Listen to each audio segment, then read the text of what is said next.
Sebagai waliullah, Syekh Abdul Qadir Al-Jailani memiliki banyak karomah. Karomah-karomahnya yang masyhur dapat dibaca dalam kitab manakib yang berjudul Lujainud Dani karya Sayyid Syekh Jafar bin Hasan Al-Barzanji. Merupakan wali besar yang lahir di Jailan pada 1 Ramadan 470 yang bertepatan tahun 1077 M.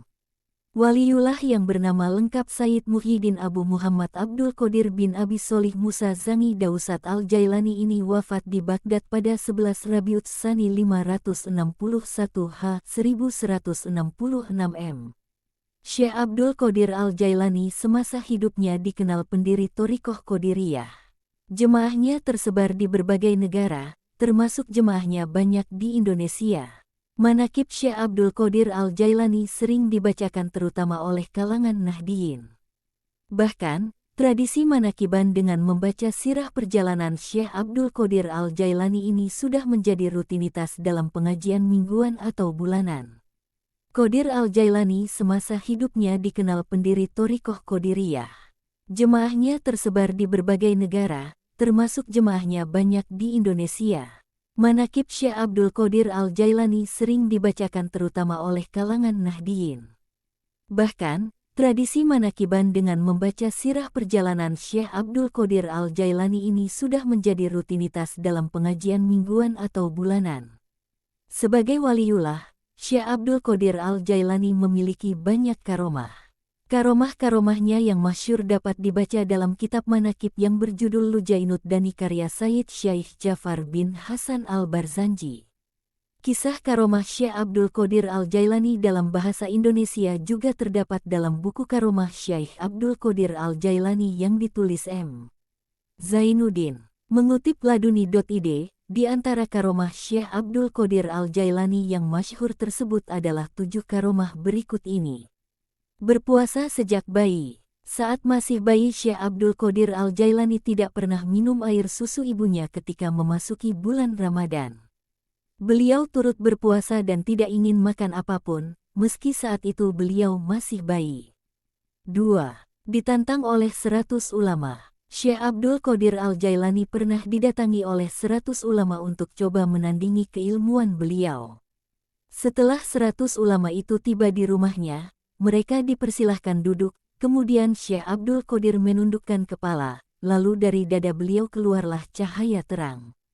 Cahaya tersebut kemudian menyelimuti hati para ulama tadi, hingga para ulama merasa kagum dan mengurungkan sejumlah pertanyaan yang sudah disiapkan, karena semuanya sudah terjawab. 3.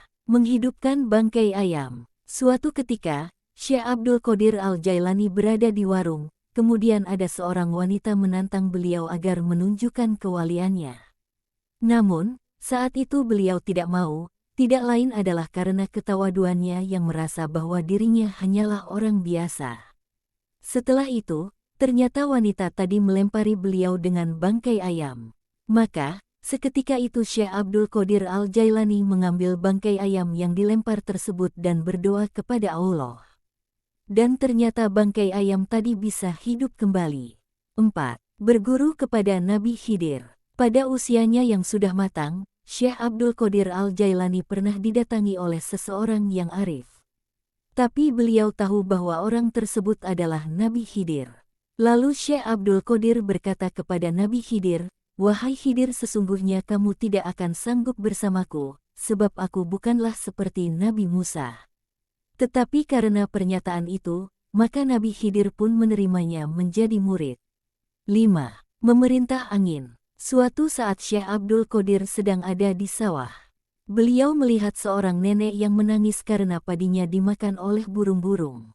Kemudian Syekh Abdul Qadir memerintahkan angin, beliau berkata, "Wahai angin, turunkan semua burung-burung itu, penggallah kepalanya." Maka burung-burung itu jatuh dan satu persatu padi itu dikeluarkan dari perut si burung, dan dikembalikanlah padi itu kepada si nenek. Kemudian Syekh Abdul Qadir kembali berdoa kepada Allah agar burung-burung tadi bisa hidup lagi. Walhasil, burung-burung itu kembali terbang. 6. Jin ketakutan pada Syekh Abdul Qadir. Suatu saat ada seseorang yang kesurupan, kemudian dibawa kepada Syekh Abdul Qadir. Sebelum tiba di rumah beliau, Ternyata orang tadi sudah sembuh, karena jin yang merasuki takut saat mendengar nama Syekh Abdul Qadir Al-Jailani. 7. Berjalan di udara. Dikisahkan oleh Imam Al-Khattab, bahwa Syekh Abdul Qadir Al-Jailani pernah memberikan ceramah agama. Saat itu, tiba-tiba beliau selangkah demi selangkah menaiki udara yang seakan-akan ada tangganya. Kejadian itu disaksikan oleh para jamaah yang hadir. Demikian beberapa di antara kisah karomah Syekh Abdul Qadir Al-Jailani yang masyhur. Wallahu alam.